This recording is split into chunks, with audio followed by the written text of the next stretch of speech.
Mani sauc Jānis, un savā 21 dzīves gada laikā es esmu izsmēķējis 1/10 daļu no cigaretes. Tas bija bērnībā, kad mēs vienreiz ar brālēnu mēģinājām to darīt, un jau pirmajā brīdī es sapratu, ka es to negribu, jo man nepatika ne tā smaka, ne tas process, un pēc tam es vairāk arī neesmu to mēģinājis.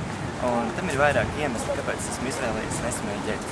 Pirmais ir tas, ka es negribu bojāt savu veselību, jo es ļoti labi zinu, ko smēķēšana cilvēkam nodara, kas notiek viņa plaušās, kas notiek iekšienē. Un otrs ir, tā kā es mācos ekonomiku, man ir būtisks arī ekonomiskais pamatojums. Es tā parēķināju, ka pie šodienas cenām, salīdzinot ar cilvēku, kurš vienā dienā izsmēķē paciņu cigarešu, es ietaupu 540 latus gadā. Un tāpēc, ja man draugi kādreiz jautā, kāpēc man ir tik labs dators, kāpēc man ir jauns mobilais telefons, tad es viņam varu pateikt, tāpēc, ka es nesmēķēju, un es to naudu iegūtu lietderīgās lietās.